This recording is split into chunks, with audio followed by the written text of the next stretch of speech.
Dear God, please watch over this podcast, the listeners, us as the hosts, and Vanessa, our guest. Bring her story forward to the people who need to hear it. Please give them peace and hope with the information that is discussed tonight. God, give us the strength to speak and be open tonight. Protect us from the evil entities and demonic spirits trying to bring fear and misunderstanding. In Jesus' name we pray. Amen.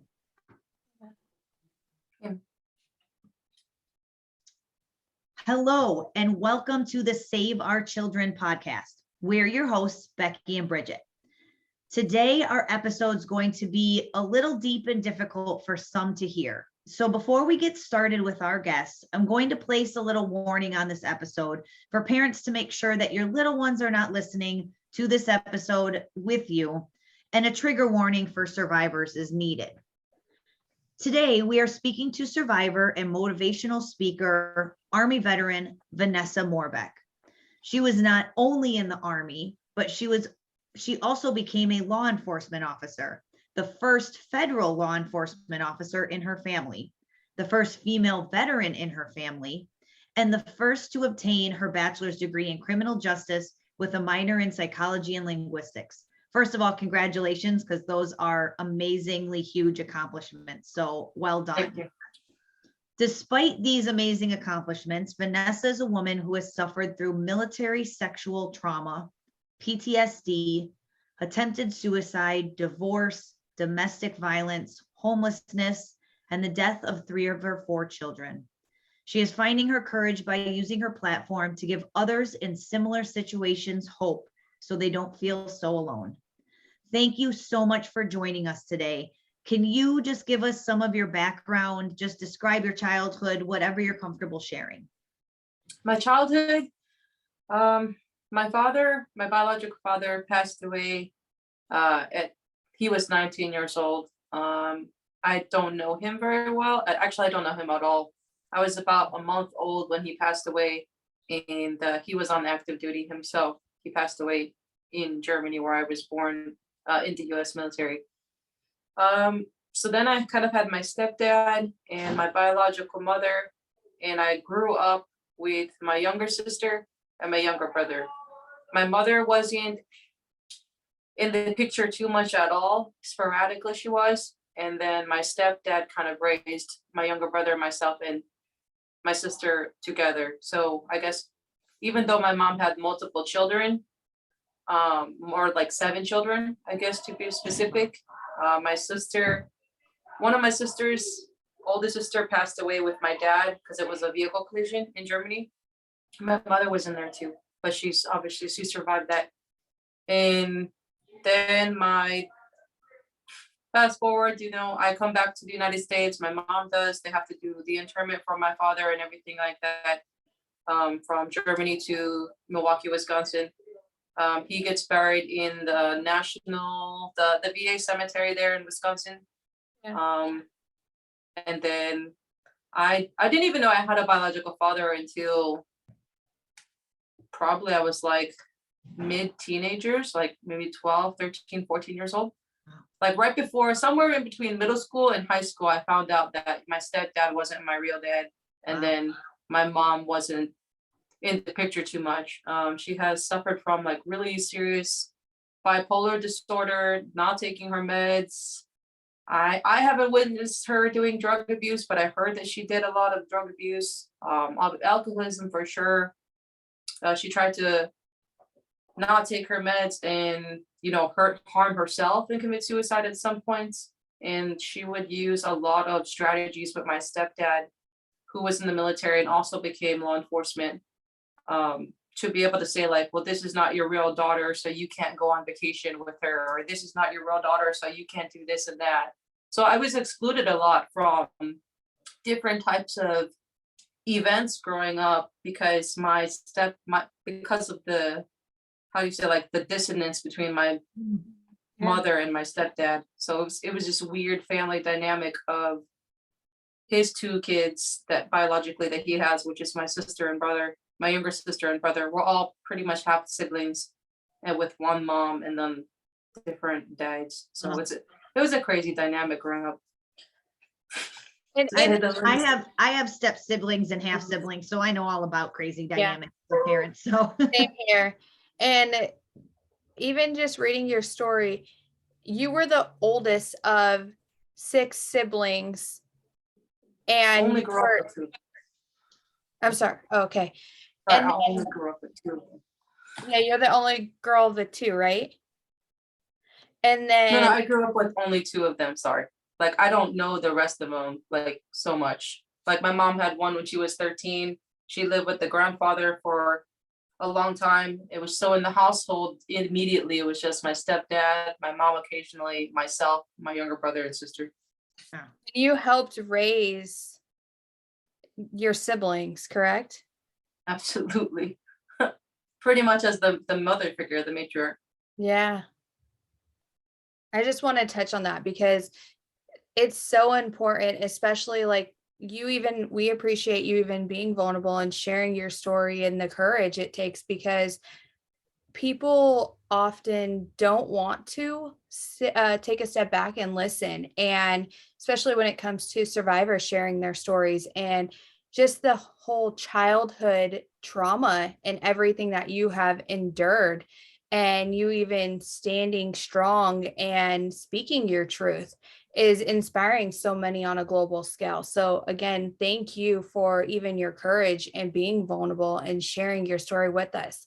And so I even just like to touch on the family dynamic, because you being so young and raising your siblings, and no one, even being a child, no one knows how to do that, nor even prepared.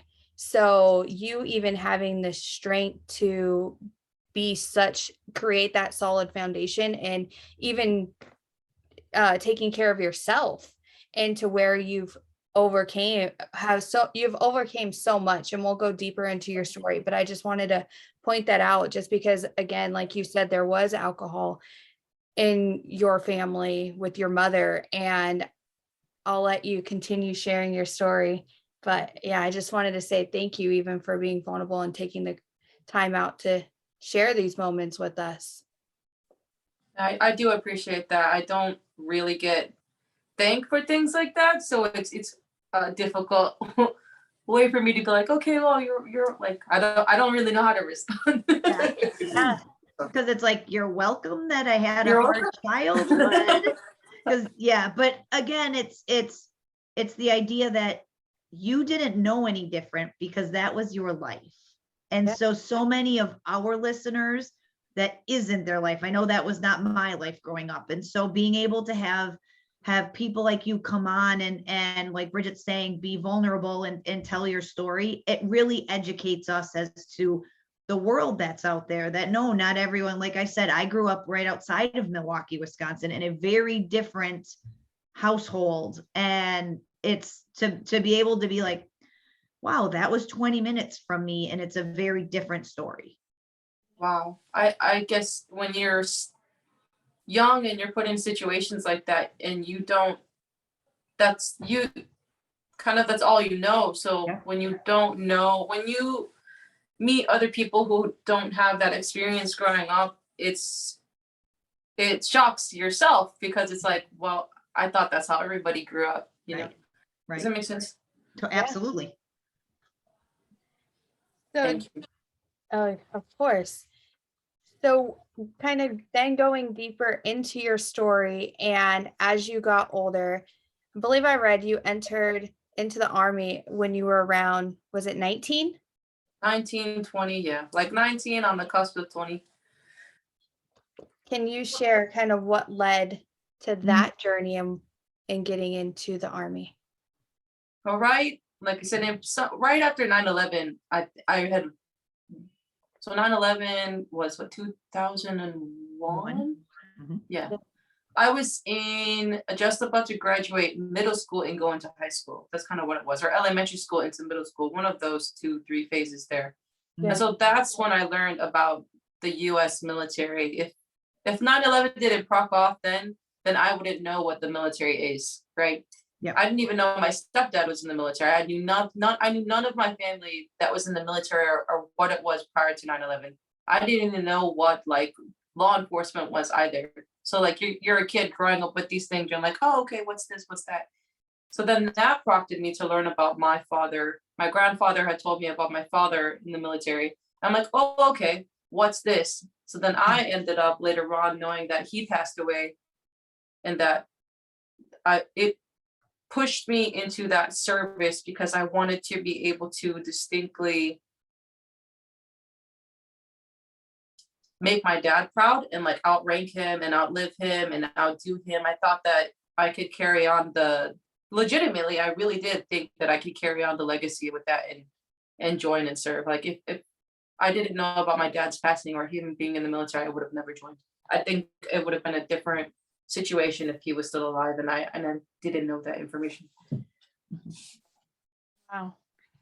And then A lot of people say the childhood abuse too. I think I wanted to escape my family as well. I think that's one thing that I don't really bring up too often, is that I was so used to being abused either by my mom or not so much my stepdad, but by my mother and then my siblings at some point, kind of like it's like being a martyr for your family. But then like my younger siblings saw that my mother would abuse me worse than she would abuse them, even though I was the oldest. And so they thought it was okay to abuse me. Oh. So then I would get into situations where you're trying to stick up to your parent as a kid and the abuse would get much worse. So like, and I know like if we all get emotional, that's fine, right? But it's reality of that. And I don't have too many positive memories of my mom so much. Like when I think about my childhood in my head, it always spans back to traumatic memories. Like she would choke me and hold me up to a ceiling fan in the kitchen and like throw me across the floor. She would drag me by my hair. You know, she would put like jalapenos in her mouth if we were to lie to her, quote unquote lie. Whatever she thought detriment to was a lie. Getting thrown downstairs as a child, getting locked in a basement as a child, just all these different things to be able to, that constitutes abuse, that while you're in it, you don't know is abuse until I got into the military and they're like, oh, that's not right. That's not normal. People don't live like that. And so it's a different mindset when you have to grow up like that, you know, as a child or as a teenager, and then not, like you said, learn about, say, other people's life experiences growing up and them not experiencing that. So that's all I knew. So when I went into the military and they started talking about like sexual abuse and things like that, having some experiences parasimilar to that as a child or as a teenager, and I'm like, well, I didn't know that was illegal or wrong, or, you know, that people weren't supposed to do that to each other. Like I didn't know any better. well, And so too, those are the type of things I have like memories of growing up and then just getting thrusted into the military. Because I'm like, I don't want to live like this. I don't want to have to hear my stepdad or my mom talk to my siblings and yell at them and scream at them. And you hear like your younger brother crying over here in the room, or you hear your sister, like it's behind closed doors, that fear factor. So like if my sister were to get punished in her room, you don't know what's happening behind closed doors. All you hear is this, all you hear is a kid is screaming. I'm like, that's a really scary thing, being a kid and not knowing what's going on in there, and like your siblings are breaking down crying and screaming. You don't know what is happening to them or what is being done to them, or even yourself going through that. And that was a really traumatic thing even now. So when I hear kids crying or screaming, I like, even as a cop or a soldier, I get instinctive because I'm like, okay, what's happening? Like I have to check it out or ask if that person's okay, because you don't know growing up to the extent of the abuse that you went through and how painful that was emotionally and physically. And so it kind of still gets triggered a little bit when I have to hear other people screaming, or if I hear my daughter crying, like it activates that, which I'm still trying to process even now as an adult, and knowing that I've, in the last 2 years, I've done a lot of shadow work or inner work to be able to heal a lot of that and, you know, lessen that fear factor of that. Does that make sense? It makes complete sense. Did you get in more trouble if you ever tried to save or protect your siblings? Yeah, definitely. It was worse. Like, I remember trying to stand up to my mother once, and like she would still like this, the abuse would get worse. So um like I think the one time I was like 16, 17, 15 around there, and I tried to stand up to her and get back up and like block, even just like block, like just instinctively blocking. I don't know where I learned it from, but I was like, okay, let me block. The abuse literally struck harder. Like, you were on the borderline edge of being like a child, teenager to an adult. And I'm like, okay, let me just like say, hey, stop. Well, then she would use more force, or like punches and kicks and things like that as your parent, to be able to off balance that. Yeah. So if you tried to stand up, the abuse got tremendously worse. Like, just to like prove that, like, hey, you can't, like, I don't know what her thought process was, to be honest. Well, too, and you're a child, so even just like reading you describe that in your book, and like there's dissociation that is involved in that. And so just even you, like, survival is like all you know, and natural protection of you even raising your siblings, and you have that motherly instinct, and like you have that instinct of wanting to help and protect. And so hearing in detail it from you, and even reading your book, and you sharing like when your mom would, all the abuse and the fear that was put in you as a child, and you not wanting to be there, and you walking on eggshells. And so just even looking at that, and for our listeners, really take a step back and put yourself in a survivor's shoes, because oftentimes survivors are attacked for speaking their truth, and it they've been silenced for so long, and people don't listen to understand and automatically attack them because they can't fathom what is happening in other households. And there's so much, especially with your story, and sorry for everything that you have endured. And I know just even you and your family dynamic and everything that you grew up around, at the time you growing up, it was normal to you, and then going into the military, and now you're trying to not only process you being 19 and now entering the military, it's a whole new life, let alone now trying to deal with the trauma and everything that happened to you as a child, including the childhood trauma and the molestation and what was normalized in your family. So on our podcast, we often talk about the grooming and those people who are can't even be family. And it was trusted adult figures and people that you thought were going to protect you and be there to help you. And you're innocent. Like, the child is innocent, and so much of the childhood trauma does affect you later on in life, and people fail to realize that. And so I know when people sit back and try to attack the survivors, they're like, well, why do they wait 30 years or however long to come out and speak the truth? And it's like, do you understand like what hurt and trauma and pain that they're dealing with? And it's literally their whole life. And so just like those little things do trigger you. And then you have to even take a step back yourself and process those emotions and say, why do I respond that way? What happened to me as a child that is making me react like this? And then you add the sexual abuse, you add the domestic violence, and then you even have your own relationships. And we all have our own trauma and relationships that we, especially like for me, I'll say in relationships, like, even though I grew up where my parents were together and we had that family dynamic, I then went out of what my parents would have wished for me. And then there was domestic violence. But then you get yourself stuck in that part where it's like ego for me. And I was like, well, I don't want to go back to my family and say, this is happening to me. And I don't want, them to look at my boyfriend any different. But then for me, I knew it wasn't okay. But at the same time, it was the ego and the pride of going back to mom and dad or having to deal with that. So then just trying to learn like the full like lesson of how do I get myself out of this? So people really should take a step back when hearing survivor stories to know that there is a lot that goes on and it's hard to fathom, but like it takes so much courage in everything that you're sharing with us. So thank you. Thank you.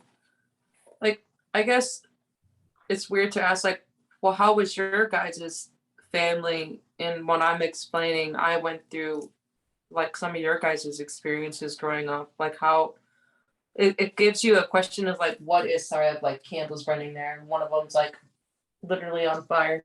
So not in a bad way. It's just burning a lot faster than I thought it was gonna. But for the Don't burn the place down. It's not worth it. No. That's why I'm looking at it. I should probably put it out while I'm doing this interview and just relight it later. But where is like, for instance, like, can you guys share like good or positive aspect of what I explained I went through and how your guys' life was different? Like, what is a normal paranormal? What is a normal household supposed to look like? See, now you pissed off the smoke detector. Just kidding. Smoke detector break. It's okay. Just kidding. It wasn't plugged in, so I didn't think it worked. We don't script our podcast. We just go with reality. It's all good. Yeah, you're good. As long as no one comes running in to take you out, man. Then we don't. No. And we just ripped the smoke detector off. That's fine too. Just kidding. He's like, yeah, I got this. That's what I do. Shut the hell up, you dumb thing. We're not on fire. Sure. I mean, I'll explain. I don't know that my childhood was normal. I have a younger brother who is 2 years younger than me. My dad cheated on my mom when he was 6 months old. So that would have made me about 2. They were divorced when I turned about 4. My mom met a guy when I was about 5 years old. They started dating. He is now my stepdad and has been my stepdad for 35-ish years. And they were married when I was 7. I have a half sister who was born when I was 8. Kind of what you would imagine the normal family to be.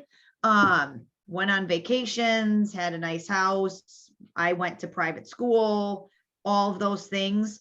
But I don't think that anyone's life is free of any sort of trauma. Mine obviously is not to your level, although I won't discredit my own. Being the oldest of 3, when I was oftentimes not purposely forgot about because I could just take care of it. So it was Becky will figure it out. Becky's a good kid. Becky won't get in trouble, blah, blah, blah, all of those sorts of things. But my brother had attention deficit, so they were constantly worrying about that. Then, of course, my little sister comes in when I'm 8 years old, and now, oh, the baby, how cool is that? That's wonderful.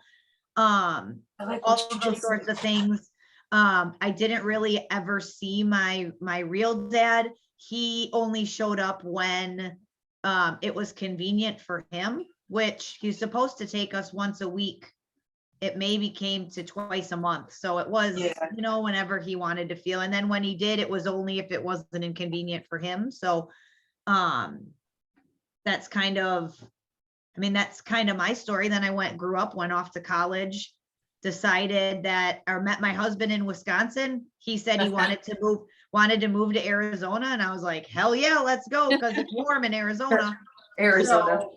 So in 2003, we moved to Arizona, and kind of the rest is history. I'm now married with 2 boys, but I don't know that my family is normal per se, but it's just different trauma. Yeah, I would say that society likes to, especially in the age of technology and social media, everyone likes to make it look like it's perfect. And there's such a facade about that. And when it comes to family and family history, nobody wants to talk about it. And so I actually appreciate you asking that, especially because we can share and have these conversations and normalize the I conversation. just wrote that down. Because there is no normalized. yeah, As you there's said no, it. That's like, yeah, there's no such, see, we're on the same frequency. I would say there's no such thing as normal. Like in my family, yes, I grew up with both my parents and they were married and we had that strong family dynamic, and there wasn't any, I would say, trauma with, like, as far as how they abuse or anything as how they treated us. But if you separate both my parents' family, my dad, he was first married, and his first, I think they were married, I'm not sure, but my stepbrothers, their mom, she actually was addicted to drugs and she passed away. My mom was very young, helping raise my older brothers. And there was a lot of that resentment, and still till this day, it's an issue of resentment of, she never wanted to replace being their mom, but she loved and respected my dad. So we never were taught stepbrother. We were always siblings. Mhm. And then on both sides of, especially my dad's side, there's a lot of drugs and alcoholism. And so in his family, there was a lot of abuse, especially like him protecting my Nana, who's now passed. But there's a lot of military on both sides of my family. In our family backgrounds, there's a lot of military, and there's a lot of mental illness for sure. And my parents always sheltered us from our family. I would say, especially my dad's side. And we never understood why. But they never told us that we couldn't see our aunts and uncles. So as we got older, of course, we were always taught to respect our elders. And so as we got older, we wanted to know why. Well, then we later learned that there's drugs, cartel, everyone makes bad decisions, and everyone's grown, they have their own choices to make, and not all of them went down the right path. So our parents always tried to keep us from getting into that dark path. Then as we got older, I grew up around the entertainment industry and the sports industry, as my dad worked for the city, and I grew up around MLB. And then when I was young, I then worked in the entertainment industry with your top A-list artists and everything, all the way down to local level, and did a lot of like the promo and all of that. And so there's just different things in my life that I learned the hard way. But if my parents didn't instill everything that they did and weren't so transparent with us, I think that's the reason why, like, just seeing what we saw in our childhood and were exposed to at a young age, it made me not want to be like my aunt and uncles. And there was a lot of domestic violence involved in that. And so it exposes to a lot where we're like, this isn't normal. And then as we got older and defending and like being around like our dad and being like, oh my God, your family really is crazy. And like, I never knew family could be so toxic until I experienced things at an older age and understood it. And then like, even like dealing with my own healing and everything. And until I put myself in certain situations, then I understood what that meant.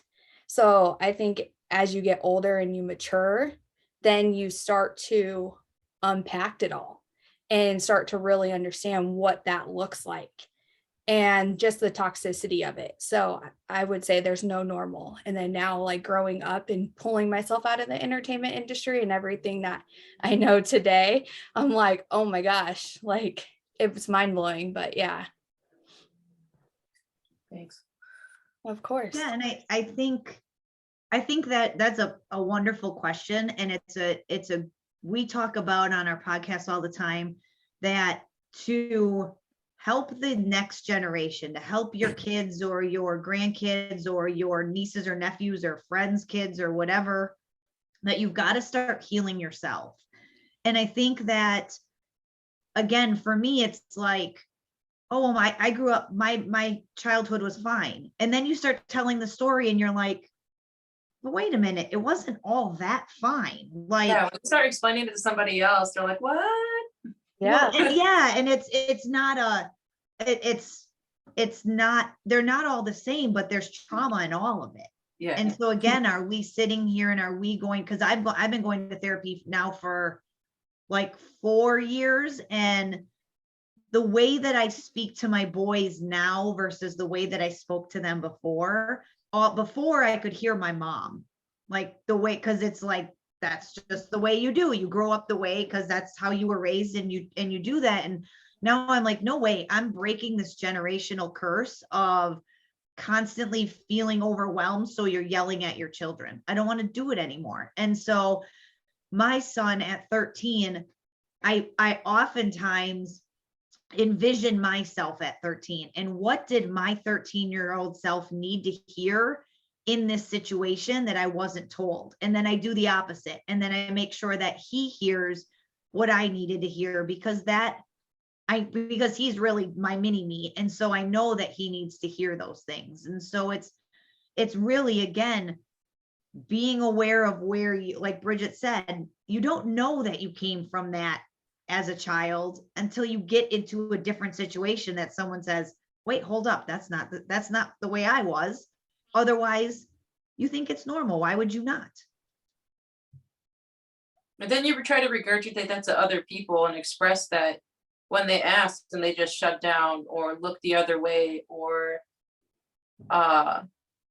like cut off conversations with you. It's interesting trying to explain this over the years to different groups of people, thinking that you're either trying to share a nugget of knowledge or wisdom, or they just ask you a question and you answer. Like when they asked me about my tattoos, like 15 of them are for my sexual assaults in the military. I think my biggest tattoo on my back, which is my third tattoo, but my first major one, was as a representation of my sexual assaults that happened in Korea, that I got when I went back home on leave after one of my first major assault in Korea by a Korean soldier. And so it's like when people ask me about my tattoos and they say they're cool and what the meanings of are, and I say, well, 15 of them are for my rapes in the military, they get all sidetracked and like shut down or walk the other way or look down or not look me in the face. And it's like, okay, I don't think people expect people to be so candid and upfront, because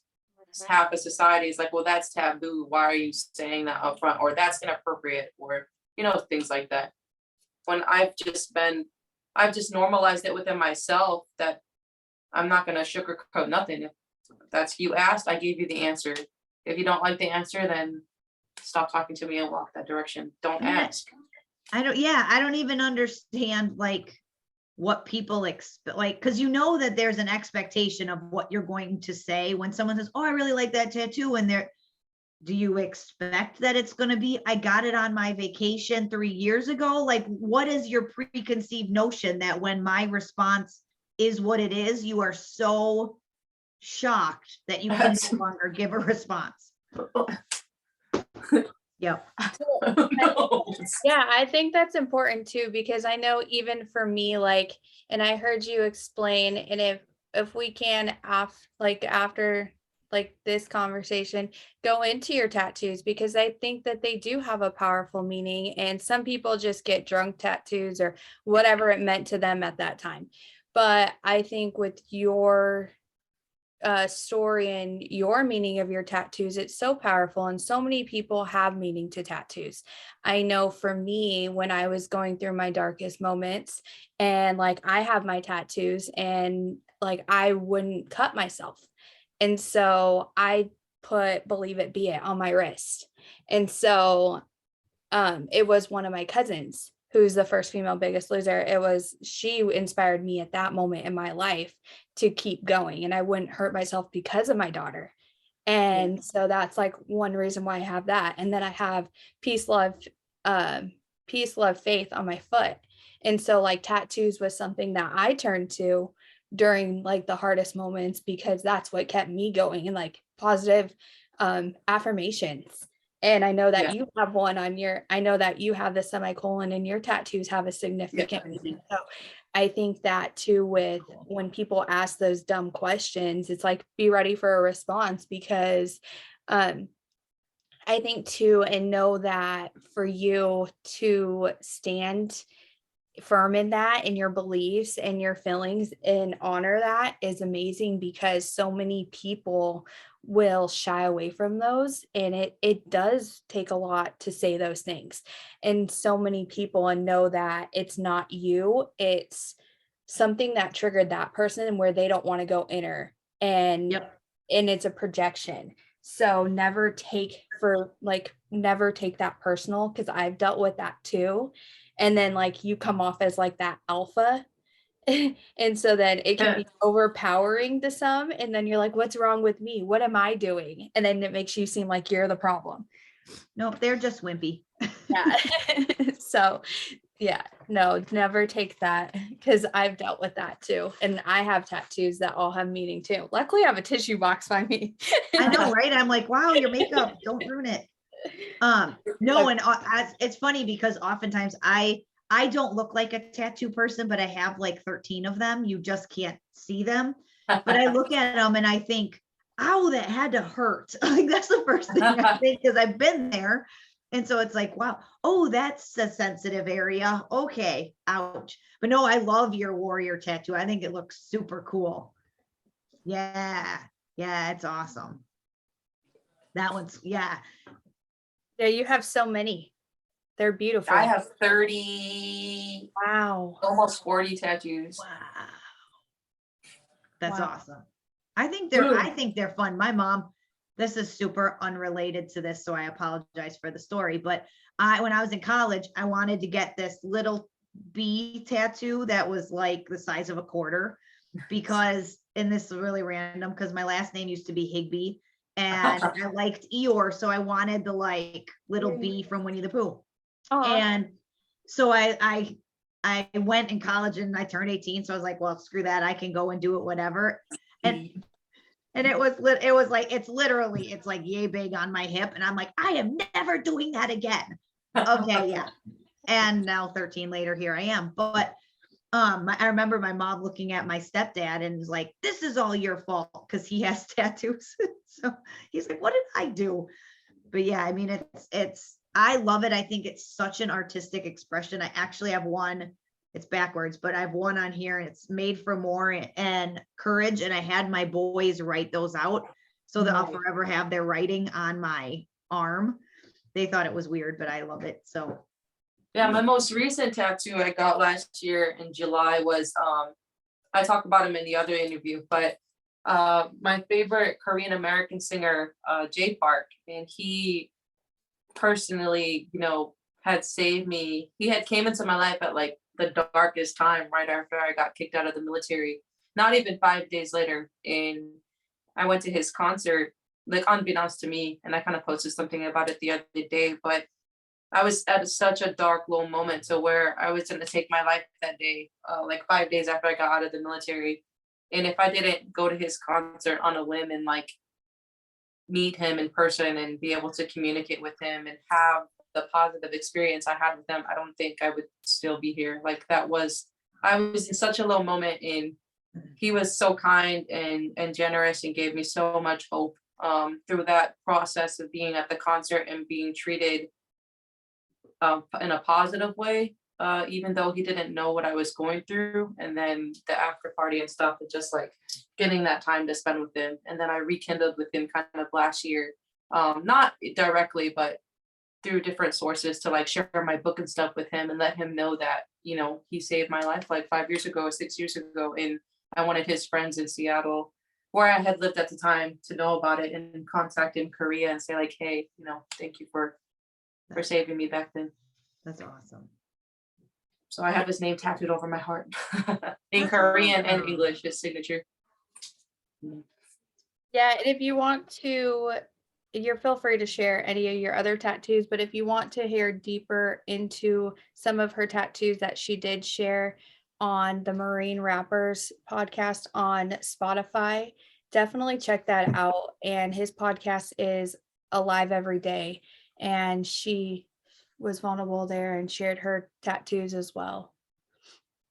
And that's how we got connected. That's how we're I- here yeah. today. So again, I'm very appreciative and grateful of him using his platform, especially with the females, and not only in music, but in the military, and sharing his platform. He gave us a platform to share even our podcast, and grateful for all the connections we've made as well. So make sure to check out Alive Every Day podcast as well.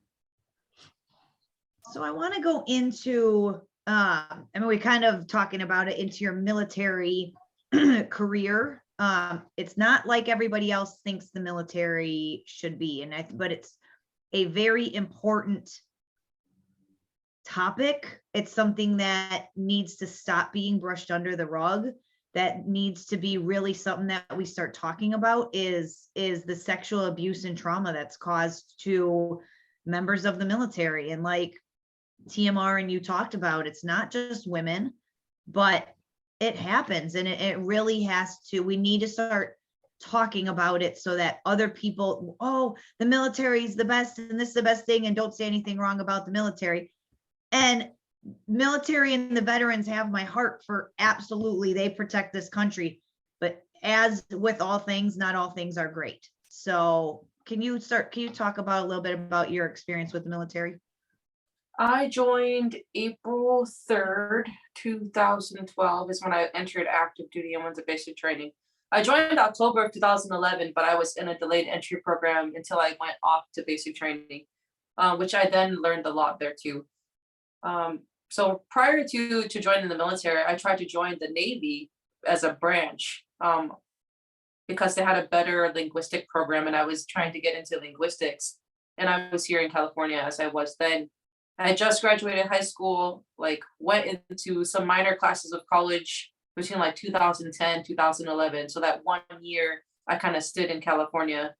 I was dating somebody here and we kind of cohabitated at that time. So then I tried to join the Navy. The recruiter assaulted me in his office while I was dating my counterpart there. And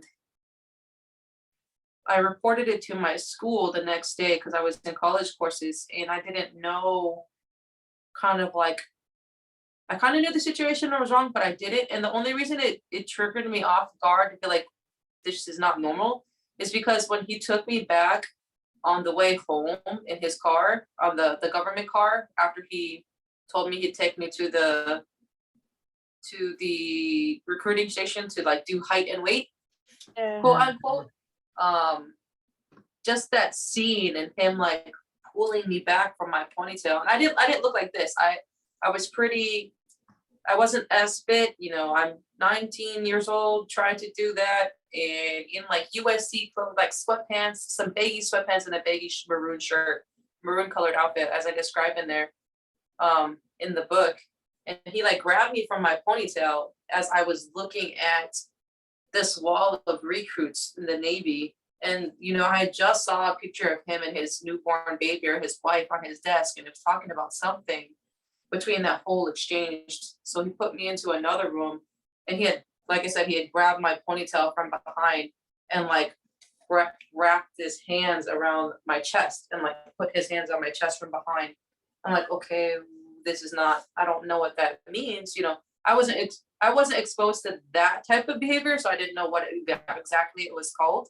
And then he put me into a different room and forced me to perform oral sex on him. And then when on the way back home from that, he said, don't tell anybody, don't do this, don't do this, don't do that. And then he called me when I got, after he dropped me off, and my boyfriend at the time was there. And he like made sure that he called me just to say that you can't say anything about this, blah, blah, blah, blah, blah. So then what do you think I did the next day? I went back to my school and I said, this happened, what do I do? it was in San Gabriel. So they had me talk to law enforcement there. There was a sheriff department already on the East Los Angeles Community College campus, and was able to go through there. So then when we went to wiretap to do that investigation, and this was my first ever investigation with law enforcement, we went to wiretap me to go back to the station, and they had already removed him out of that station and put him somewhere else.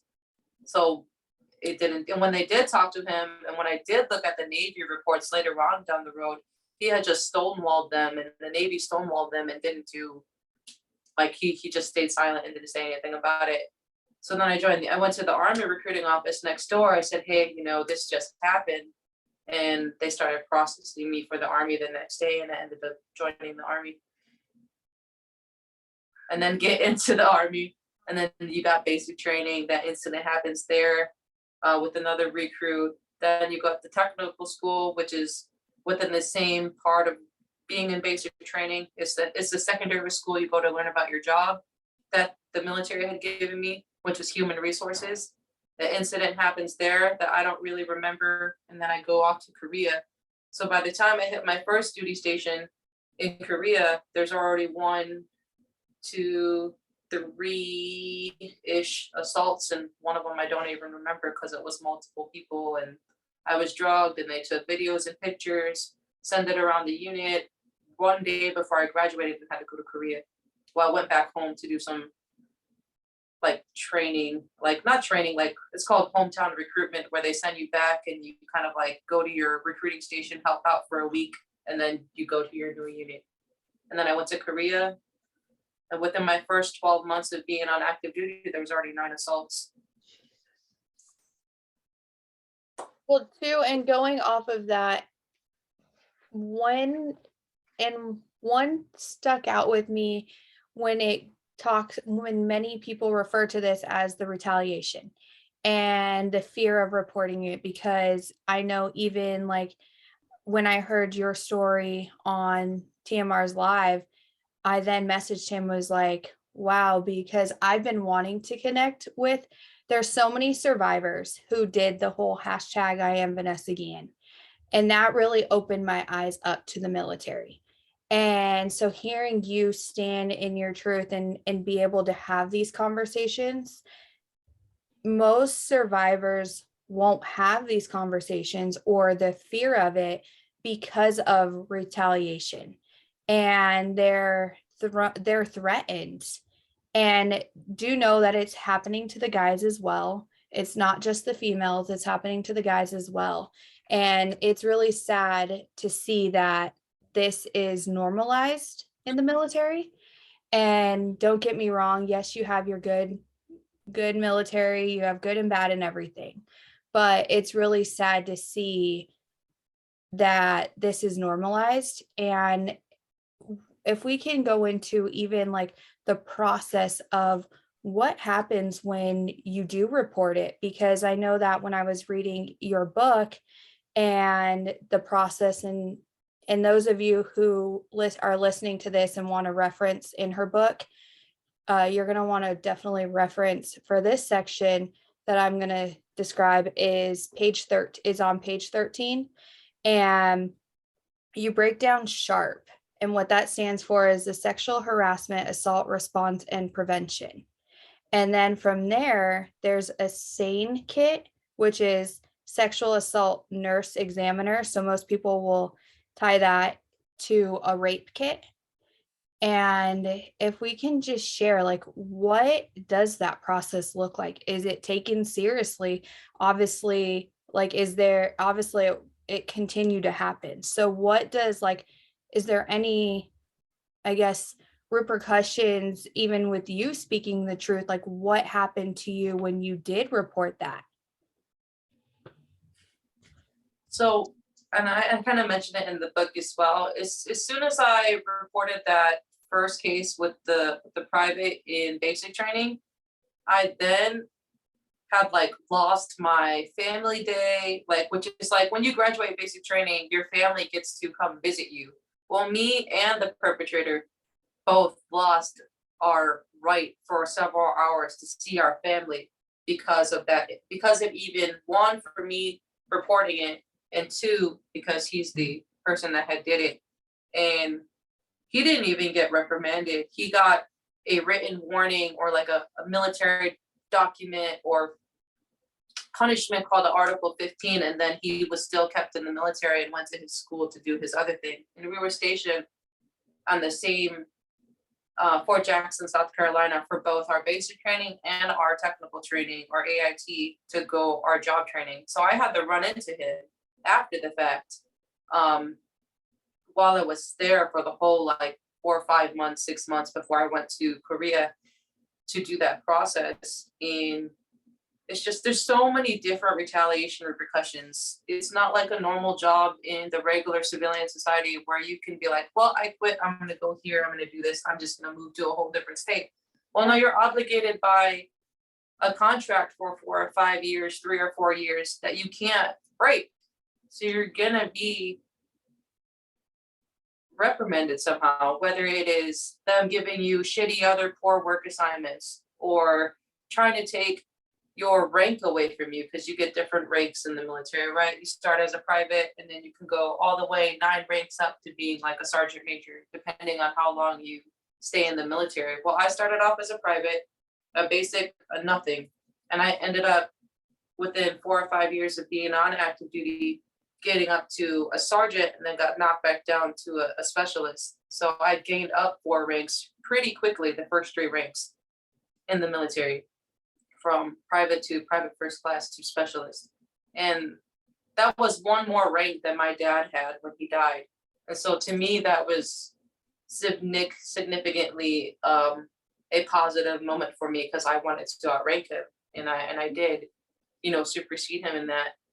And so going through those different notions in the military, it's difficult because they can say, well, now you have to be isolated from the rest of the people in your unit, or now you have to do a crappy job and go like sweep the bathroom or something, or you get ostracized and outcasted and further alienated from everyone else. The whole unit in both the military and training and in Korea at some point, just even reporting it, I told the wrong people, so they spread rumors. Right away, I was isolated and rumors were already spread, not even within 24 hours. My entire unit know. You have people looking at you different ways and making fun of you and knocking on your door and running away, and that whole alienation process of people who are supposed to have your back, whether it's people who are supposed to be your supervisors to people on the same rank structure below you, the Korean military. It was a really crazy process being in Korea for a whole year with 5 different rapists or assailants, and then having both the Korean military talk bad about you and make fun of you and say, this is why you shouldn't date American soldiers, or this is why you shouldn't talk to women from the US military because they're gonna lie and say that you raped them. And then same thing for, the people that I was doing that. I'm sure you'll read in one of the sections in there where I had to start doing the investigation process, where I was locked down in a room with military investigators for 3 or 4 days with no sleep, no food, no nothing. I think as if I was a criminal, and then they warn you and they're like, well, if you make a false statement or if you lie or if you do this, then you're going to be further punished. Like, just for me to do 3 days of an investigation for like 2 or 3 months later for them to say, well, we don't have enough evidence to prosecute it, so it was unfounded, right? Instead of being able to take those people and do the right thing with them, you lose credibility for yourself. You learn how to not trust yourself. You learn to just want to stay silent. If I would have known I had to go through this many months of like isolation and all those repercussions, I would have just kept it to myself. Like a lot of service members do. They just keep it to themselves until they can get out and then go process it with the VA later, or go process it here, instead of being outspoken because of all those different repercussions that you could go through as retaliation. Were there To other include women? losing your career, which I have lost my career because of it, That's so disgusting. I can't even. just for saying something at all. Were there Just other for trying to women fight with you? back. Say Sorry. again? Were there other women with you or were you one of the only. Yeah, there was, I think if I was in a unit, because it's co-ed, so if I was in a unit of, say, if there was 50 men, to every 50 men, there was probably about 10, 20 women, or Okay, vice versa. yeah. More than I would have expected, so. it Yeah. Or maybe sounds- like say 100 men, there's 40 women. Like, Okay. Okay, obviously Wow. the men outweigh the women, but kind of like that dynamic. yeah. Maybe even less, depends on what unit you're in. I have a good friend who was in the army as well. She was stationed in Iraq. She's older than you. But she had the same thing. I don't know that she had, I don't know to the level in which she had any sort of sexual abuse or harassment or any of that stuff, but I just saw her about a week or two ago, and she was talking about the same thing, that there's something needs to be done. I don't know what, about bringing in young boys. And I'm not saying that these men did not know better, and I'm not even giving any excuse for anything, but there are young boys who have never even looked at a woman, now put in a situation where women have to drop trow and go to the bathroom, and now you're looking at a woman's ass and you're like, oh my God, that's the best thing I've ever seen, and blah blah blah. That gives there's no credit and no excuse for what you do. That's unacceptable. But she was even saying that, yeah, there's a lot of times that these young boys, I'm 22, they're 18 or 19, and I'm fit, and they're thinking that they're going to get something out of it. And that, and the point was, how do we fix that? How do you make sure that doesn't happen? And I don't know that there's an answer to it, but I definitely know that this isn't a new thing. She's been out of the military for 25 years. So it's definitely something been going on for a long time.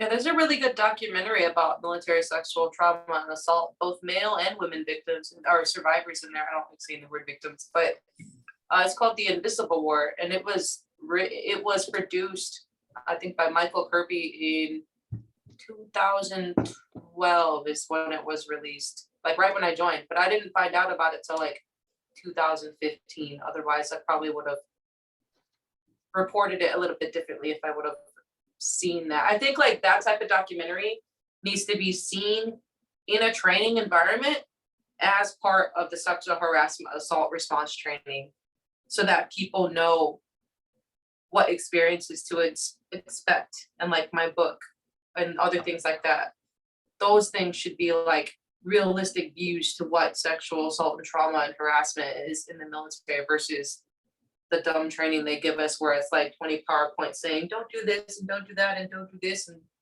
the victim blaming shaming thing that they do. Like, they have to have real statistics and real scenarios that you can visibly see other humans' reactions from, or survivors' standpoints from, than just what they do have. Mm-hmm. Like, you can't put emotions and facial expressions and real life scenarios on paper with just looking at a PowerPoint. It's Right. something that has to have people who've actually lived and been through those situations or have experience in that, be able to talk to people in any type of setting, whether it's for a shelter or in the military or a police academy or something, that have gone through that, so that you get that authentic expression of how badly that impacts somebody's life. Yes. Yeah. Well, too, and with your story and reading your book, what stuck out for me too was when you went to report it, and in the beginning of you sharing the process of it, how it stated that you can start your reporting, you can start it restricted and then later go unrestricted. So knowing that like it went all around and everyone knew, and then like the retaliation and everything that you had to deal with after reporting that, and then just hearing other survivor stories and seeing that them now speaking out, they're saying, people often will ask, well, why didn't you report it, or there was no help, and it's like, no, they tried, but a lot of people were protected, or the females kept it to themselves until they got out. Females or males, they kept it to themselves till they got out. But from what I saw, it was mostly the females saying that they were afraid to be thrown off ship and told that they would not make it back to their family. So a lot of them were scared to report it because they wanted to make it back home to their family, and they You didn't were threatened. die. You get threatened. Yeah. Like So your life is physically threatened. Imagine having to go through what I talked about in childhood abuse, and then getting to an organization where you're all trained to kill, and Yeah. then have that type of have that happen to you, knowing that that person very well can kill you, and they're trained to do that, and how of a mental fight, flight, or freeze response that your body's gonna have to now go through as my body froze. I don't like when people ask, like, why didn't you fight back? Why didn't you do this? How did it happen so many times? I think one of the poems I written in there, the very first one in the beginning, yeah. kind of has like the questions people would ask me from time to time about my experiences and why I didn't do this, or that, or this, that, and the third, and how if you were in a fight, flight, traumatic experience like that, where your body just locked up and froze itself, and you can't move, you're immobile, you can't do anything. And I don't think a lot of people can comprehend that your body literally can't move. So you are a vegetable in that catatonic state for 25-30 minutes until that person is able to finish their process or that assault, and then you kind of like can re-get that back into your mind, right? Re-get your body to do what it's supposed to do. And even then, that's not only that fear of your body legitimately paralyzing itself, but then you have that fear of, if this person doesn't do this to me and I try to fight back, I could very well get killed and lose my life. And that was a major fear with me, is that I was afraid those people were going to kill me or hurt me worse. I mean, you have a Private First Class Nicole Burham. She was in the same unit, 78th Brigade Support Battalion in Korea, like I think in 2015. And my old commander was there, who was my commander when I was stationed in Korea in 2012, 13. And she had one assault and she committed suicide and took her life, Private First Class. So you not only do you have those incidents, and I have heard about that right before I got out of the Army myself in 2016, but then, like you said, Vanessa Guillon, her case, so many other cases that probably have been underreported or reported, and just the repercussions people have to go through on an emotional and mental basis, or even just to try to speak, like you said, be vulnerable and speak out, and the things that I can't imagine, like having already gone through that process and then wishing I could have done something for those people so that they didn't have to take their life, or so that they didn't have to continue to go through that. Like, there has to be a better way to be able to communicate and talk about it and connect with people in a confidential manner, so that they know that you've been through it too, like a military sexual assault hotline or something, where you can talk to other survivors that have been through it. Or what did you do going through this process when you were in that type of organization, to where you have other survivors kind of like commingle together, whether it's civilian or military, and just saying like, hey, this is what I did in my situation, or this is who you can go talk to. And that's one of the reasons I created that book the way I did, is because I wanted people to have a law enforcement perspective, but also, I mean, you don't have many, there probably is, I don't know too many, but you don't have many survivors that have been on both the prosecution side and the survivor side in one person, Right. being able to go through that and tell that type of story. So I'm, in being one of those people that have all three different sides of that, it was easy after going through like the police academy and other training to be able to make that resource guide and put it and structure it the way I did with how I talk, because you have a law enforcement perspective, you have a perspective on what everything means, and the flow of how I've written everything out, and then also the survivability of what I did to get help, what worked for me and what didn't, what type of medications I was on, how are these people affecting me when I have to tell people that I sleep with in this, and if not to trigger me. You have a 360 layout or perspective on every single aspect, at least of my life, and how that trauma kind of divided itself into each group of dating partners, trauma, going to therapy, taking medication, suicide, domestic violence, on top of serving the country in both of those capacities and putting it all together. So Yeah, and I think too, like you and your book, that's what makes it so powerful and special, because you break down literally everything and you didn't hide any details. Like, it's so detailed. And I know we're gonna have to have more than one episode with you, oh just yeah, of course. there's so much in how you describe it and different things with the childhood trauma, but even off going off of your book and sharing the military sexual trauma and the symptoms and what that looks like, and you breaking down those emotions of the feeling of the numbness. Some people then will have trouble sleeping. And I think the mental health aspect in the military, and I would say in the world in general too, that's something that we really need to focus on. I would say definitely in the military, even after you get out, it's not like you're automatically healed. Like, you are now dealing with all of the trauma that you took on even serving for the country. And a lot of people going into the military are going into it at such a young age that they're seeing the dead bodies. There's bombs going off, like they're literally in the middle of war zones. So I think it would be important for the military to add a mental health aspect more into the mental health aspect, because it's not like you get deployed or you get like you go from one assignment to the next assignment. You don't ever get a time to really process what you just experienced. So I think with that, then you have the that trauma as well. And you just even trying to realize like and process what just happened. Now you're bottling it up and going on to the next assignment.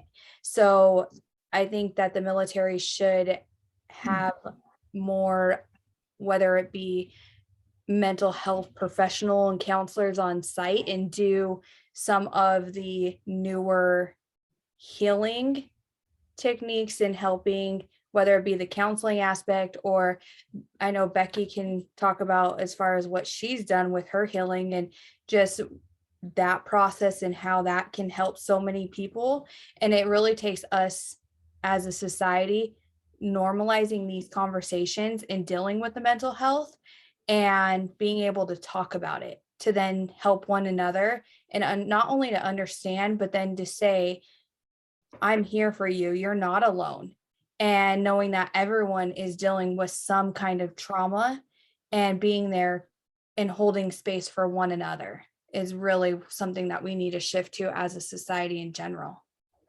Empathy and compassion and human kindness. I kid you not, I stress human kindness on a daily basis with everybody. If someone's having a bad day, I'm not just gonna be like, oh, fuck that person, I'm just gonna walk off. Unless they're trying to do something that's gonna hurt me. Okay, then yeah, I can turn that switch on really quickly to like stop it where it needs to stop. But when it comes to like being in a mental health environment, a holistic environment to where they allow you to have that space to even just sit there and feel those emotions and let your body catch its natural homeostasis path to be able to recalibrate its system and feel that, and not make fun of it or not stigmatize it or not say you're a pussy or you're a bitch or you're weak because you just went through something traumatic and you're not going to like brush it off. Like, destigmatize that area to immediately attack, like you said, attack somebody verbally or emotionally. Let that person be in a safe, private place with someone that they trust to just feel, just be and just feel in that moment. Because the more I've learned on my journey, the more you let your body cry and process it and just feel in the present moment what that is without judging it, without looking at it anyway, without saying, why the hell am I feeling like this today? And just be. Like, those emotions are going to eventually go. That uncomfortableness that you feel in your body is eventually going to go away with like, give it like 5-10 minutes. Okay, you're gonna recalibrate, your body's going to recalibrate itself. So by being able to just hold that space for it and legitimately feel that, which we're not taught how to in a lot of these environments, without being judged and scrutinized, not essentially just in therapy itself, but in other ways, healthy coping ways, is just easy enough. If I have not learned anything in the last 2 years of being able to retrust myself and process this, it is just to be present and allow it to happen and know that I'm in a safe space. Like legitimately let my body go through that uncomfortableness until it's not. And it just slowly but surely, that emotional distress gets easier and easier to process as I allow my body to do what it has to naturally do. Yeah, and I'm glad you said that, because I was thinking the same thing as well, that the more therapy that I've gone through, the more I've gotten out of the ego sense, and the more that you do, the more compassionate you become for other people. So before it was, it's only about me. I'm only going to worry about myself. My ego is the thing that is the most important. Then you forget that the homeless person on the street has a story attached to why they're there. It's not, oh, they brought themselves there. No, that's not how that works. And so again, it's been such an interesting, personally, it's been an interesting process for me, because it really was everything. If it doesn't involve me, it doesn't matter. Whereas I've been clearing things out and healing myself, not only, like I said before, does it heal my family, because now I can teach my boys how to, yeah, it's normal to be this way. Yes, it's normal to feel that. Sit down, breathe through it, we'll be fine, and move on. It's allowed me to really look at everybody and be like, oh, you're having a rough day today. I can tell. And it has nothing to do with me. And that's what people need to realize, is when you're living in the ego bubble of everything surrounds me, that person's bad day makes you have a bad day. Why? There's no reason for it to make you have a bad day. But when it's not about you anymore, now you can say, hey, let me give you a hug, because that really seems like that's what you need. Or I'm going to save space for you. Come talk to me whenever you have a second, or you need someone to talk to. And it's been, if everybody can help heal themselves, even on the lowest level, that just heals the world. Because if you can get out of your own way, it will be so much, I don't know that will be so much better, but we'll be a happier group of people because we can actually have conversations. Yeah, absolutely. I 1,000% agree with you. And that's kind of what I do on social media now, is help teach people that in any positive way that I can. And I was gonna say that, well, first of all, I want to mention the name of your book, because we keep talking about your book and forget to say the name. So for listeners, and we'll have it all listed below, it's Soldier's Heart, Non-Combat Wounds of PTSD. I believe it's on Amazon, correct? Yeah, it's free. You shouldn't have to pay anything. I had to recalibrate it to make it the lowest denomination, but if you do it like on the Kindle or something, obviously you can download it for free and read it. That's awesome. And then I wanted to say, again, listeners, if you aren't sure how to get in connection with Vanessa, or you have questions or whatever, you can always reach out to Bridget and I. We can definitely connect you as well, because we want to make sure, like you said, creating that community of people. If you're someone, or you know someone, and you're not sure where to go, you can, I don't want to speak for you, Vanessa, but I'm sure that they can reach out and say, what would you have done in this situation? I'm in the middle of a situation. Should I say something? Should I wait? Where would you go? And let's start talking about it, so that you don't feel stuck and you don't feel like you don't have an outlet.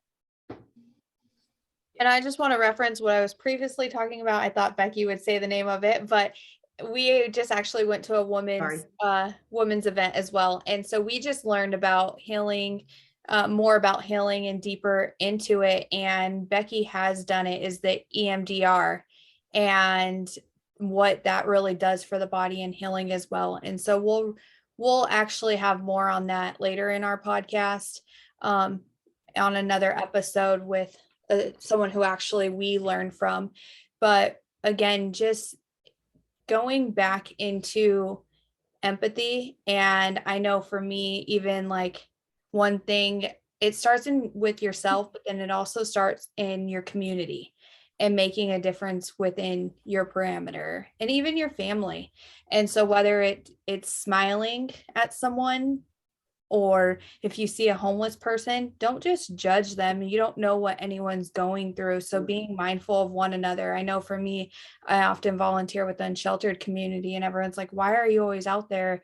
And I'm like, those honestly are my favorite conversations. I've cried with them. I've hugged them. Like, I've had so many great conversations, and just learning to put yourself in someone else's shoes, and really see what they're going through. And everyone just wants to be seen and heard. So being able to have that human connection is what the world is striving for right now, and everyone just wants love. So again, just being mindful of everyone's situation and knowing, especially in the time we're in right now, and suicide on a rise, and mental illness and mental health, all of that aspect is rising every day. So again, just be mindful and stop attacking all the survivors, please. Especially as more comes to light. Yeah, that's one thing like I cannot stand is when people attack the survivors. But just going back into your story, and based on your experience, what would be your advice to anyone listening and survivors, and who've gone through similar situations and struggling to make it to tomorrow?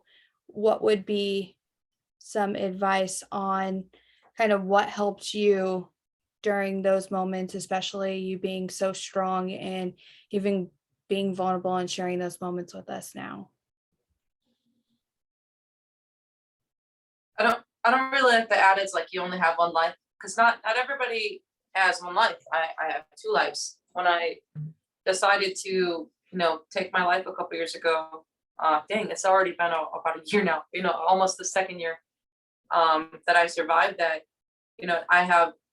That would be like the end of my first life and then the start of my second one. And I think you really have to sit there with yourself, and as we've already been discussing, and heal that part of you. Love that darkness or that trauma that you've been through, right? We're both a polarity of light and dark, or yin and yang, or feminine and masculine, however you want to phrase that. And if you don't accept everything about you, and you just have that toxic positivity to just have that perfectionist mindset and just feel like, well, this is the happy me every single day, and you don't look at that other side of it, the negative part of it, that trauma, that darkness is eventually gonna boil over to the top. You have to be able to go within yourself 100% at any given moment and say, that might have not been a good experience, but what lesson did I learn from that? What did that teach me? How am I going to learn from that? And be able to completely forgive yourself for that, and be kind and compassionate toward yourself, especially with a lot of us that want to help humanity and help the world, right? I had to learn excruciatingly hard, in a hard way, especially in the last year and a half, to depend on myself and love and trust myself and heal myself internally, emotionally, mentally, psychologically, more self-care, what that really looked like, cutting off toxic people that didn't belong, even if they were my family, getting distance from people who were supposed to be there for me and decided not to be. I mean, I had my stepdad for 30 plus years, and in 2021, last year, I was going through that trauma and had to drive from Seattle to New York, and it was a 21-day process with no money, no food, no gas, just a vehicle like that. And one of my pit stops was Wisconsin, And my stepdad had already cut me off at that point. It's like, you're supposed to be my guardian. My mom had already abandoned me. My dad's dead. You know, my daughter had, one of my kids had just died in February 27th of last year. And then like immediately May 7th in that time frame, you know, trying to deal with the stuff with my living daughter that I had left. She tried to take her life after I had tried to take my life. And she was only 5 years old around that time frame, Gosh. 5 or 6. And her dad had took her at that point illegally, unbeknownst to us, domestic violence situation, military too. And so with that being said, I had all that going on. And the one thing I didn't want was from my only daughter that I had left, like not being able to communicate with me and cut off from me because of him, my ex-husband, to say like, mommy, I hurt myself. Mommy, I did this. Mommy, I'm scared. Like to have a 5 or 6-year-old do that when you literally had just lost your other child, not even a month or two before that due to a miscarriage. But, you know, it was still a confirmed pregnancy to me. And that was still my child that I had planned out this mental image of a life in my head with. And that was my 3rd miscarriage back to back within 3 years. To have the only one that I thought I had left that I gave birth to, be able like, mommy, you know, I'm scared, mommy, I hurt myself. And then her dad telling me like, hey, your daughter put a plastic bag around her head and the babysitter caught her and blah, blah, blah. Where did she learn this from? Like immediately my ex-husband started attacking me because I had struggled with PTSD or mental health issues with suicidality because of that.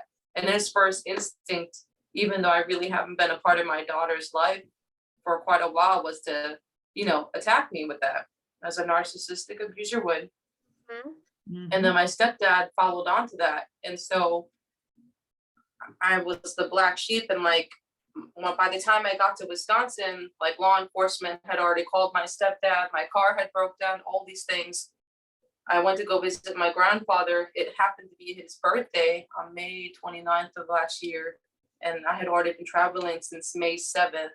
It took that from May 7th to May 29th from Seattle to May 29th. It took around that time frame just to get to Wisconsin. That's halfway through the country with no money, no food, no gas. Law enforcement filling my gas up the entire way just so I can get to my daughter and check on her safety. And that didn't even, you know, that was still an issue in its own that we can talk at another point.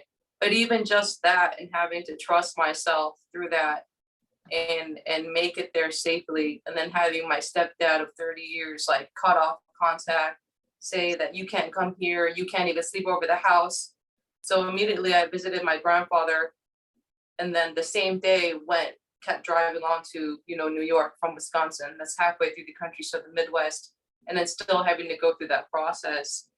And that hurt, you know, that was supposed to be my family, the one of the only people I had left on top of what I was already going through. And that was like the ultimate betrayal to me. Like he didn't give me any money, any gas, nothing, no food, couldn't sleep over at the house when normally I would be able to sleep over there. I wanted to take some of my belongings, say hi and bye and be on my way. And that tremendously was so painful. And I was struggling in and out of hospitalization pretty much all last year, pretty much homeless the entire year from that point with nothing at all. And how painful that was to even just make it to, you know, New Jersey and not being able to tell my daughter or see her. And the cops are like, well, he has a protection order against you, so you can't even visit your daughter. I would not have drove 21 days across the entire country, pretty much, you know, in a law enforcement manner, even though I had nothing, if I knew that by the end of that journey, screaming and crying and already going through this process, that I wasn't going to be able to check to see if my own daughter was living or breathing. I was so upset. So then I tried to go to Hawaii and then back down to Seattle for a couple weeks because I thought I had housing and then straight to California. It was a crappy year. Yeah. To even just undergo that transition and still be here for that. And then I wish my daughter could understand half of the things that I had to go through with this and why she's still not an adamant part of my life at this moment until like I stabilize housing and everything, and not being able to have that presence and that kid with me and doing everything I can to protect her. Yet I still seem like the bad guy, or I still seem like the crazy one, or I can't even, like, she's so scared to even just say hi to me on her own or talk to me or even visit me. Like, it's just that bad when it comes to domestic violence and her dad, that it's just like you have to think about all these factors when doing anything in life, and know that you only have you, and I can't take care of my baby girl eventually in the future if I don't heal and take care of myself. So just, and being kind to myself in the process and learning throughout all that. So that was a mouthful, but that had to be Oh, said. And I love it. And I hope and pray for you that someday she'll be able to listen to all of this and know that you had to do what you had to do so that you can get her back, and that you could have kept her, and you could have kept her in a poor situation, but you knew you didn't want to have a life like you led as for her, and to give her a better life. And I pray that she comes back when she is older and wiser, as we all mature, that she figures this out and finds all of these, your book and the people you've helped and your social media and your podcast that you've done, and find really, really hear that you couldn't take her right now. You have to do this for you to do it for her. And that is That's so beyond hard for a brave. parent. It really is. It's just so difficult. And I think if my family had half of what I do now and be able to sacrifice that, I think maybe even in just the world, a lot of different children would be in different spots and in better mental health ways if their parents healed their trauma before they put their children into the world, So even though it's kind of ass backwards with what I'm doing, I have to make best with what I can in the moment. And right now, that's unfortunately, even though I've tried really hard to get her out of the situation that she's in with her dad, to be able to keep her in a safe place, whether it's in foster care or with the foster mom or in this shitty situation with her dad, even though she doesn't have the freedom I know she can have. Yeah, we often talk about that, is saying that you have to heal yourself in order to heal the children in the next generation. And that's going to be the only way to change it. And really is. everyone has to let down the egos, and the hardest pill to swallow is going inner. There's so much, it's uncomfortable, but we have to learn to be uncomfortable and really be there for one another.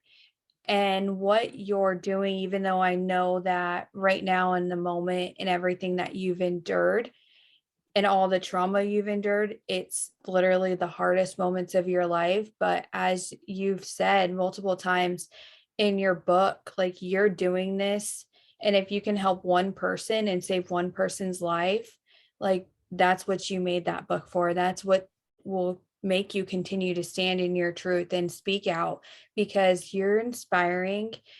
And I know that survivors don't often look at it like this because they've been silenced for so long. And right now, with more coming to light, it's the hardest time for survivors to even know how to learn how to accept being loved and what that really looks like, and other people having compassion with them. And I know when we talk, is there are different things when sharing your most vulnerable moments with the world. And like us, for the first time that we're actually talking, and you're on the screen, and you're going to get our real and raw emotions. And we don't do a script, because it's like it's the survivor story to tell. They've been silenced for so long that it's their truth. And just, we want you to know that if there's anything that we can do to help you on your journey, we're here for you. If you need a prayer, if you need anything, like, you have my phone number. And me as a single mom, like, I know, and I can relate to, like, you not having your daughter, just because, like, even with my daughter's dad moving in living in Canada, having that separation, but then there's still emotions that go with that, and me having to try to protect her, and then later like fear of her being resentful or anything like that, and having to explain that situation when she's older. So I can relate to that aspect of knowing that for protection, and you have to heal yourself, and knowing that survivors all over are being inspired by you and your story, and you standing in your truth. So just know that you honestly are such a warrior, and what you're doing is courageous. Thank you. What questions do you guys have? Like that, is there anything that positively impacted you yet, as far as like something that, I guess, from a survivor standpoint, that you didn't know that now you know, and it will, you'll take it with you and use that in your life in a positive way? That's a weird question. I don't know No, how I it's worded it that way. it's actually a fantastic question.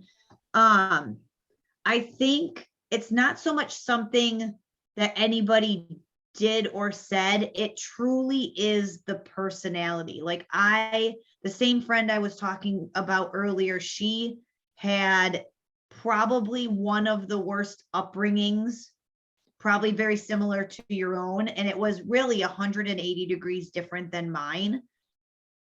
You, her, all survivors are the nicest humans in the world. And that blows my mind, because if anybody has the right to be a complete raging bitch, all of you get to be, but you're not. And that's the part that is so intriguing to me, that when you can heal what you've gone through, when you can forgive on whatever level it is that person or those parents or whatever did this because they didn't know better, they thought this, that, or the other.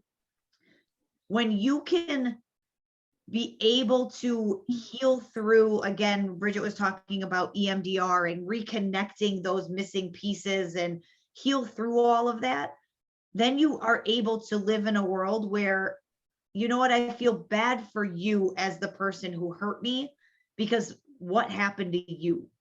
And and that to me has been the most interesting part of this journey, is how do I, as someone who has not gone through that, still reach that goal of being a genuinely vulnerable, open, honest, happy person, like many of these survivors are that we've met. And that to me is the goal I have for my life, is just to really be that person who can save space for anybody, no matter what background they have, because that's not where I came from, and that's absolutely where I want to go. So I don't know if that answers your question, but that is what I get out of that. Yeah, I would say for me, and I hear it with every survivor we talk to, I'm going to do two separate ones. So I'm going to say survivor and survivors that we've connected with in general globally. The number one thing that they all say is standing in their truth so it doesn't happen to you, your child, and knowing that it can happen to anyone. So the resilience, and globally hearing survivors and connecting with survivors and their stories, it really, there's so much things where you're like, they're unfathomable, and you sit back and you're like, how are you so resilient and still standing? And I would say the passion and the resilience for sure is always mind-blowing to me. And then I look back, and when people say, Bridget, how do you guys do it? How do you, even though you're speaking out about human trafficking, you're speaking out and standing up for the children and against the corruption and everything going on in the world, how do you guys do it? And for us, I will always say the survivors, and knowing that at the end of the day, it's the bigger picture of the children.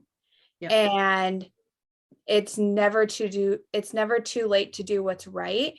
So I would say in general, of even when we're using our platform, and when we first started this, we wanted a space for survivors and for everyone, because everyone is a survivor of something. And so just connecting and having that community. And then like, even when we're out at marches, people are like, well, what if you get hurt? What if you do that?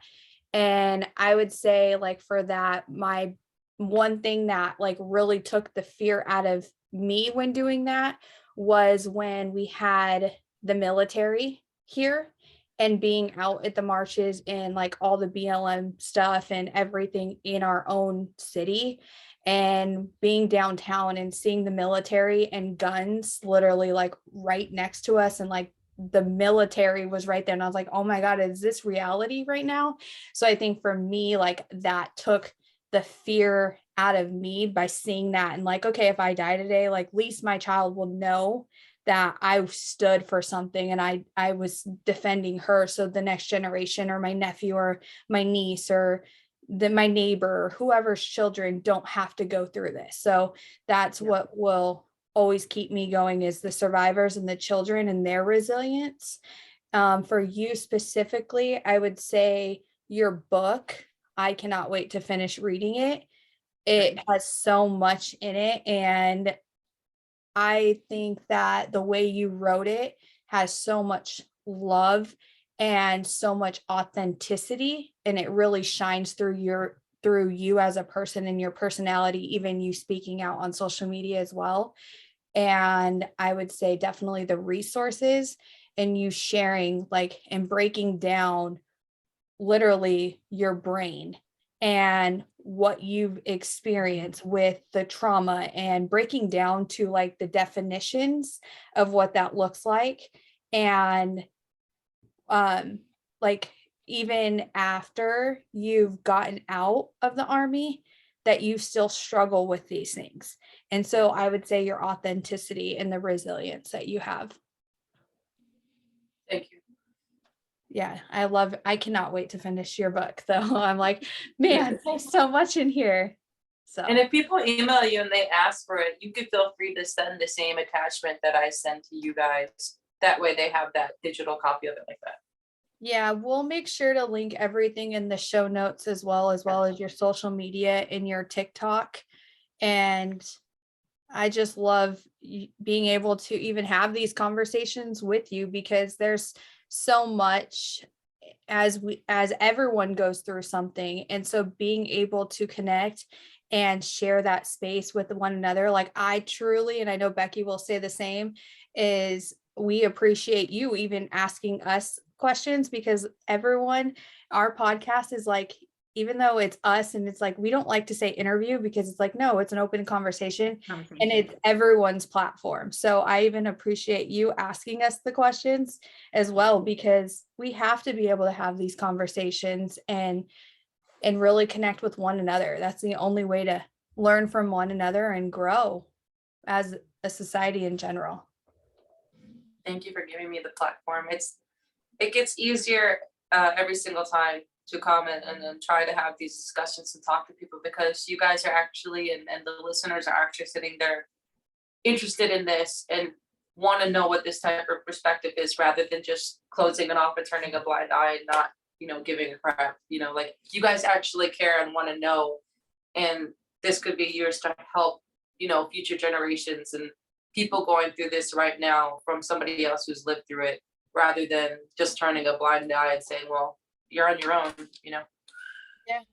Well, too, and like what we've learned in working with survivors is, and anyone advocating, is really just being mindful and being careful of how you address certain conversations, and like knowing that people like to see survivor story as a Hollywood movie, and it's like, yes. It's not. And it's for me, it's always like, well, who's doing it? What's the names? Who's behind it? And it's like, what is that going to do for you? Right. Do you actually genuinely care for the story that they're telling you and connecting on what is your intent of it. So just knowing and being mindful of that as well, because so many people just want the tea, but they actually don't care. And it's like, no, like that person, and in general, depending on what you say, you could affect what is like what might be there tomorrow. Someone might go commit suicide. Like, so really just stepping back and saying, like, even just listening, like literally listen, and knowing that, just again going back to compassion, Stop assuming. empathy. I think what I've realized in doing this for almost a year is it's not so much that people just want all the dirty information. They want it to be fake. They want it to be fiction. They want it to be a Hollywood story, because if it is fake in a Hollywood story, then they're not responsible for doing something about it. If I know that there are kids that are being abused in a household next door to me, oh crap, I got to do something about it. Now, if I pretend that the screaming and yelling is just them playing in the yard and not someone getting hit, that's different. And so I've realized, and it's not, some people are ready to hear it. Some people are ready to step into that. A lot of my family isn't. They know exactly what I'm doing. They support me for what I'm doing.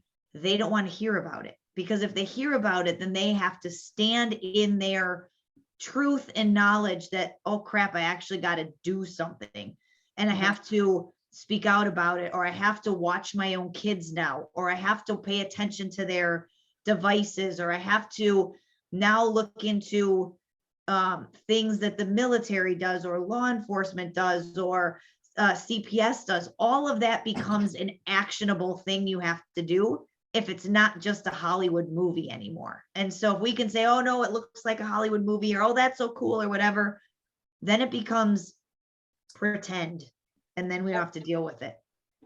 And too, I think it goes back to accountability, and knowing as parents, like we have to be accountable, and we have to learn how to be better parents and not just rely on the doctors.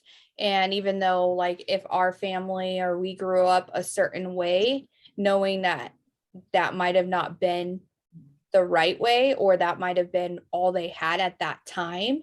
And now things have changed in technology and everything has developed and completely different from when we grew up back then. So adjusting and learning to be accountable as well, and question things, like literally ask questions and say why, and like actually question. yeah, like actually question and go like find out. Like I know for Becky and I, we've turned to holistic for everything and cleaning up everything. So, and a lot of that, like I've like the holistic and herbs and stuff I've done since I was little, but even just like learning the new way of like even doctors and like trusting that, and just different little things that we've learned and growing up, and how it's changed to this generation and will only continue to change.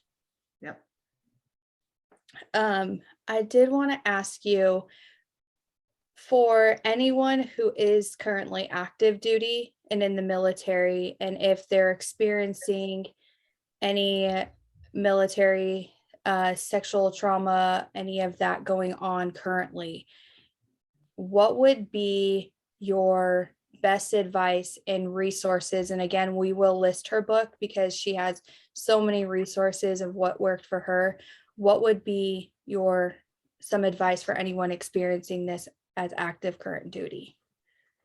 I'm going to do a military route on this. Documentation, whether you can write down, as far as law enforcement goes too, for things like this, time, the people's name, dates, what rank they were, kind of how I had in that book, that type of format. The who, what, when, where, why is crucial to that.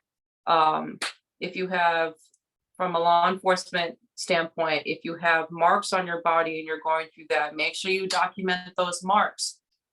Make sure you document how you were feeling, because when you go through this process, and I would recommend you do a restricted report first before going unrestricted. That way you don't skip that chain of command, right? You can only tell those 3 people, either military police, the shark representative and or a medical professional. Anybody outside those three people, your report can be automatically going from restricted to unrestricted. So if you want to keep it restricted, meaning that person doesn't get prosecuted, but you get the medical attention you need and the mental health attention you need, is what basically that means. So yes, you go through without not having that person be prosecuted. And I don't want that to scare anybody, because that's not meant to. If I would have known that what I know now, as far as out of 15 assaults, nobody got prosecuted and I ended up losing my career from it, I would have just chosen to restrict it every single time, irregardless of it. Because the more things you look on there and the more type of situations you see, if you look at the statistics, it's easier for you to do that self-care and get the help you need. And in spite of the fact that knowing that person's not going to get prosecuted, then not get that help at all. So just restrict your reporting, number one, and documentation of who, what, when, where, why, how, and pictures, and make sure you have a trial evidence in case you do want to go unrestricted. But realize if you go unrestricted, then you could face the same challenges I did and could potentially lose your job for it. So you have to weigh the pros and cons, but definitely take care of yourself. Thank you for sharing that. And if you can share, based on your experience and everything, how do you deal with adversity? Adversity in general in life. If you asked me this like 3 or 4 years ago, I would have had a different outlook than I do now. I guess what's your definition of adversity? Because everybody has a different definition. What is adversity to you guys? Your whole life.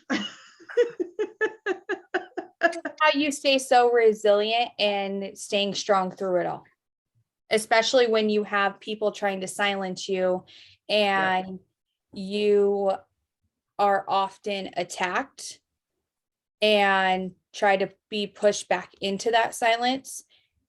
How do you handle that and the trolls and the people trying to silence you? If you asked me prior to April 19th, 2020, before I could, ended my life and overdosed, I would have told you that, I internalized everything. I overanalyzed everything. I always thought everything was my fault. That's kind of what led up to them over medicating me and me ended up taking my life, is because I didn't have that opportunity to speak. And when I did speak, I always got pushed down or reprimanded and or lost my job or got fired or doing all those things. So Vanessa, prior to April 19th, 2020, is a completely different person now than she was then. After going through that near death or death experience and being brought back to life and having a second chance to live, which I am grateful for every single day that I wake up, is that now I speak my truth. Now I don't care what people think about me. Now I don't care if people spread rumors or talk about me, because that's them, like you said, having those projections on me from themselves, right? Yep. So just, even though I learned all that mental resiliency stuff from being in those tough situations, especially in that training in the military or that tough exterior of training in law enforcement, I appreciate I went through that. It definitely helped. Having to be disciplined, having to stay calm amongst any adversity, whether it's someone pointing a weapon at me because they're about to attack somebody else, or doing that training in the military. But because of that, I know how to shut my emotions on and off, which if you do it too much can cause, a dissonance, disassociation, numbing, things like that.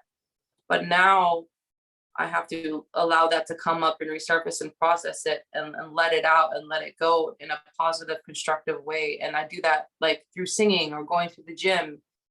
But like, as far as adversity and how you explain it, I had to do a lot of internal intrinsic work, meditations, knowing that that's not my fault, looking at myself in the mirror, doing those we call them shadow work exercises, or just all that stuff that you went through, that trauma, shadow work, trauma. The term is intermingled. It means the same thing basically. And looking at that dark side of Vanessa and saying, hey, it's not your fault. Hey, I do love you, or I didn't used to love myself. It's okay to acknowledge that this happened to me. It's okay to cry. You don't have to hold it in anymore. Take that time for your mental health and emotional health, because the spiritual and the mental emotional health are kind of along the same subconscious realm, right? You have to be able to unlayer that and unpack it in whatever way that resonates to you, so that if you work on your internal self, then that's going to reflect on the outside, right? If you just keep it all bottled up and don't work on that inner self, then you're going to keep projecting that same stuff in multiple different situations or people and things, and that cycle and that repetition is not going to end. So you really do have to focus on yourself.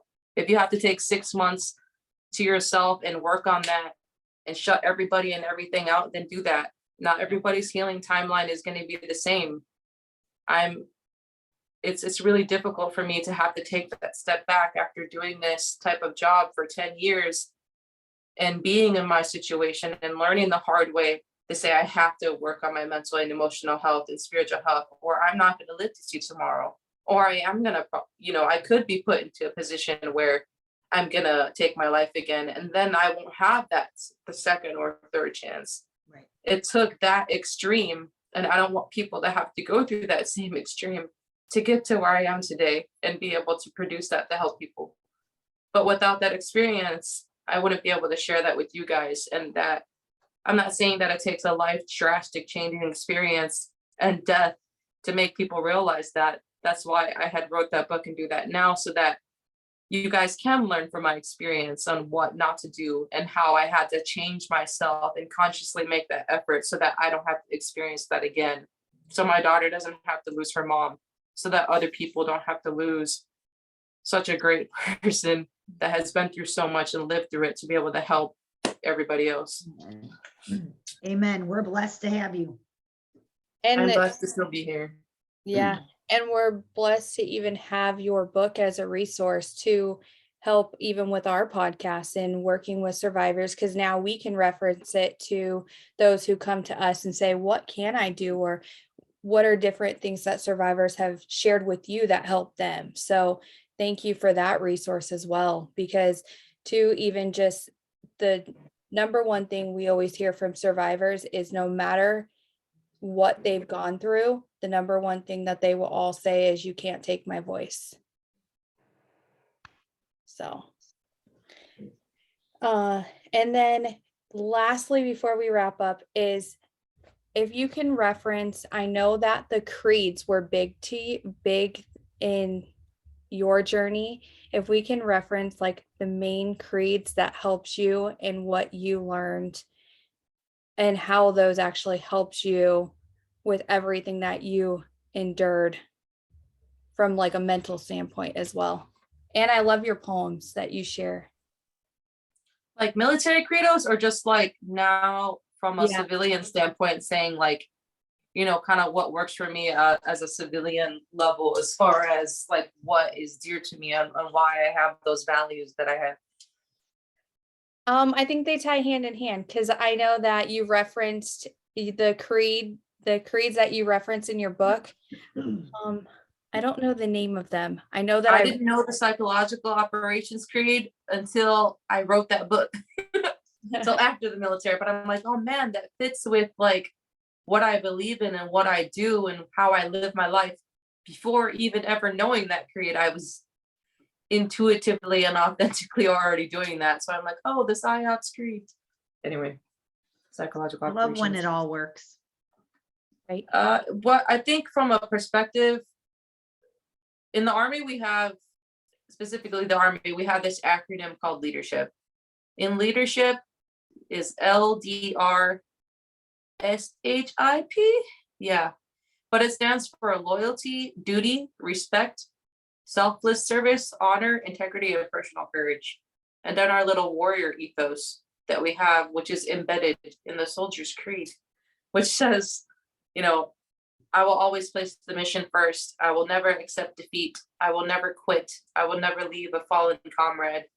You know, I am disciplined, physically and mentally tough. We literally have to say that every single day for like 10 weeks straight. And even beyond that, you know, during your career, going through different boards to get promoted. And I think having to recite those every day, but being young and 19, 20 years old and not having any life experience, you kind of get brain indoctrinated or brainwashed with that. But then as you do that, that's a perfect example of faking it till you make it, and then instilling that in yourself to live by those values. And that is something that no one can ever take away from me. And I still use those values and that discipline and that regimentation that I learned from the military every day to be able to continue to improve myself and then help other people. I think I look at a lot of people sometimes on the street or who don't have that training, and like will go from being calm to like yelling in somebody's face and wanting starting the fight 2 seconds later, from 0 to 100 really quickly. But knowing I have the discipline to be like, okay, how do I look at it from this different perspective? I'm not gonna look at somebody who's yelling at me and like snap at them back and cause more agitation. I have enough training to be able to stay silent, right? Move in silence and then move around that situation tactfully. And I think without that training and those skills, I wouldn't be as resilient and tough as I am, because I know how to kind of slither away from it instead of make it worse. Does that make sense? Yep. Yeah. Absolutely. And those are all things you can learn on YouTube as well, or just ask, or everyone can learn this knowledge for themselves. You don't have to be in a police academy to learn this. You don't have to be in the military to go learn this. If you really wanted to adopt those skills, you can watch YouTube videos on it. You can watch TikTok. You can watch other people's observation skills of how they act the way they do when it comes to this type of discipline, and adopt that yourself. I'm so happy we have social media and the internet the way we do now, because there's so much knowledge we can learn on our own self, whether you're a kid on the internet or like an adult or teen. Like we can teach ourselves this, like going to college for 8 years at a time to learn this. Hopefully eventually will become less structured, because this is all information we can share amongst each other and do the research ourselves For free. Yeah. for free. And again, it's if everything out in the world is available to you in some form or fashion. If you don't know it, it's your choice not to know it anymore. That's where we're at, because you can find everything. Yep. Yeah. If you had the world's attention for 30 seconds, what would you say? Be kind, love yourself, and do your trauma work so that way it doesn't impact your kids and the people around you. Don't make other people suffer for the things that you went through, when you know you have the strength within yourself to heal yourself. Love that. Thank you so much again for having these conversations with us, and we truly do appreciate you, and we'll be here and always standing by you if you need anything. So again, Thank you. appreciate you. Thank you. You're welcome. When does it stop?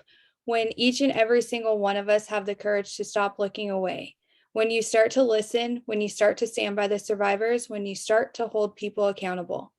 When you become uncomfortable, when you start to have these uncomfortable conversations at home, when you start listening, believing, and protecting the children. Together, we must rise for the children. It starts with one person. It starts with you. Don't wait until it's at your door to give a fuck. Don't wait until it's someone you know.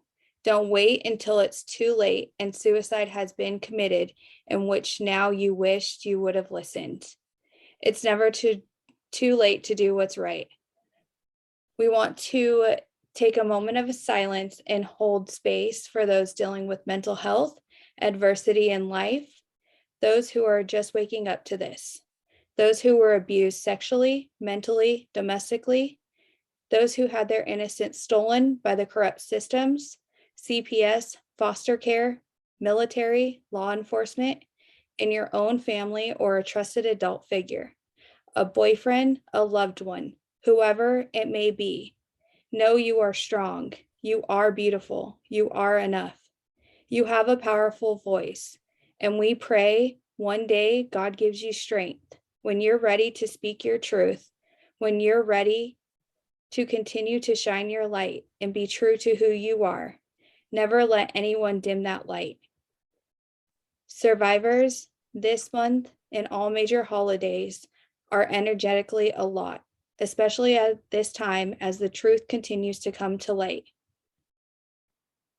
Continue to stand in your truth. You are courageous. You are a warrior, and together we will change this. Enough is enough. Take a brief moment of silence.